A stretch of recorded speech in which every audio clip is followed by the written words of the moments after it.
Hello à tous, je suis très contente aujourd'hui de vous retrouver dans cette nouvelle vidéo pour vous présenter du coup le setup de mon nouveau bullet journal, puisque j'ai démarré du coup un nouveau carnet que je vais du coup commencer avec le mois d'avril. Donc voilà, aujourd'hui je vais vous montrer un petit peu donc tout simplement le plan with me de cette nouvelle mise en page.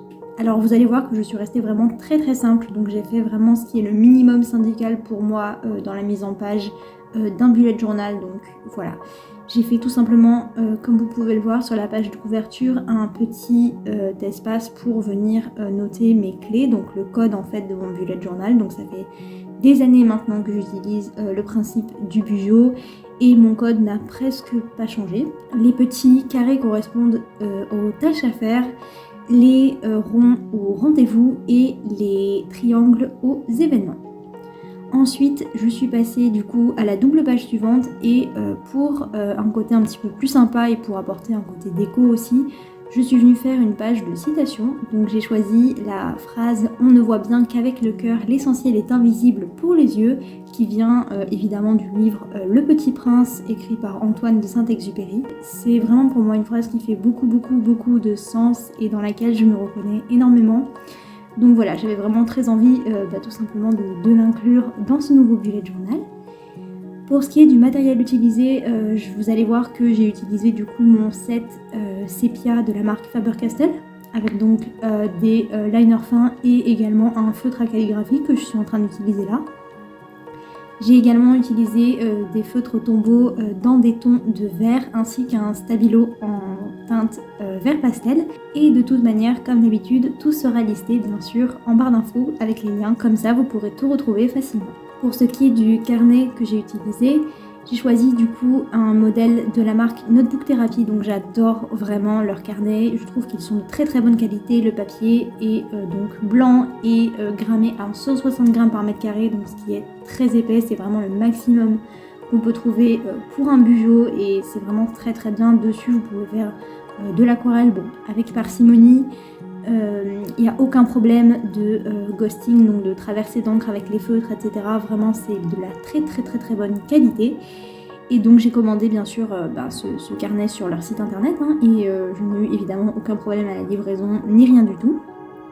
J'ai choisi du coup le modèle Matcha Matcha et ce que je voulais vous dire aussi c'est que je suis partie sur un format un petit peu différent puisque j'ai choisi cette fois-ci le format Tsuki qui est du coup un petit peu plus petit que le format A5, donc format que j'utilise depuis le début. Personnellement je n'ai utilisé que ce type de format pour tous mes carnets Bujo jusqu'à présent. Donc voilà, pour ce qui est du coup de la page suivante, vous voyez que je suis venue faire en fait une page de Year at a Glance, donc l'année en un coup d'œil ou tout simplement calendrier en français, voilà.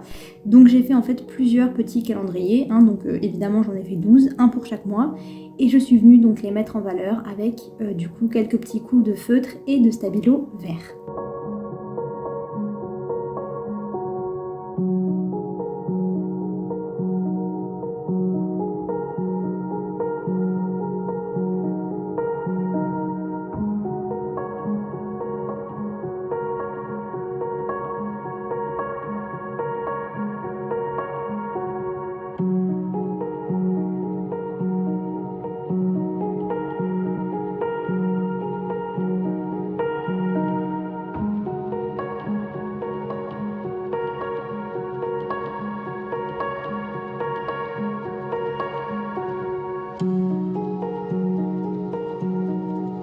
On passe ensuite à la page de Futurlog, donc de planning annuel, voilà, qui va me permettre d'avoir une vision évidemment à long terme sur mon année, donc sur les événements à venir, les rendez-vous, etc.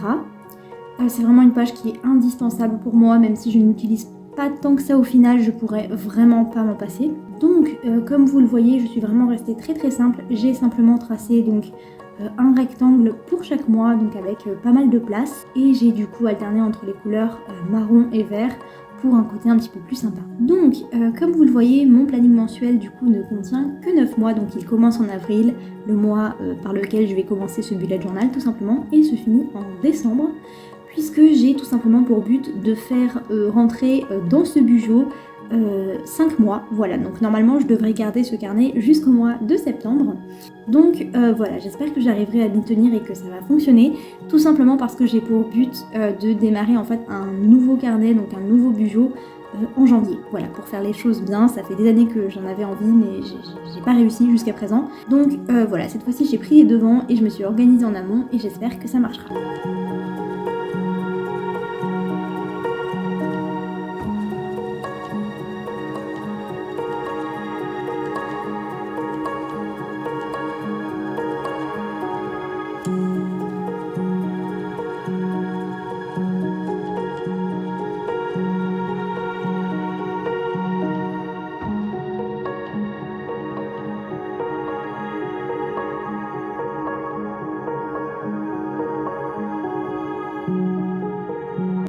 Ensuite, pour ce qui est de la déco, donc pour la première page en fait de mon bullet journal et la dernière page, je suis venue prendre en fait une grande illustration que j'avais eue dans un magazine Flow, je crois, et je l'ai découpée en deux en fait, et j'ai collé du coup une moitié sur la première page et l'autre sur la dernière page en fait de mon carnet, et je trouve que ça donne un côté vraiment sympa. Ensuite, pour le reste de la déco, j'ai alterné avec des petits stickers, quelques petits bouts de washi tape, donc de ruban coloré, et voilà, tout simplement.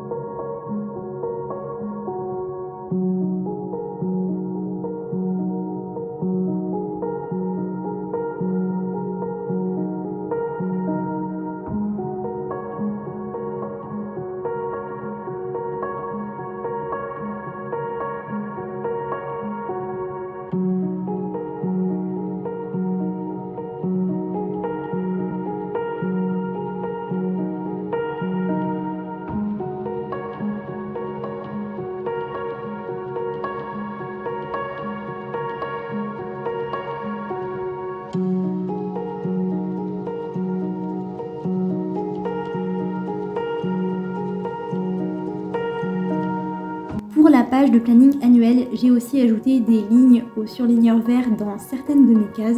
Je ne l'ai pas fait pour chacun des mois parce que je trouvais que ça aurait un petit peu trop surchargé cette double page.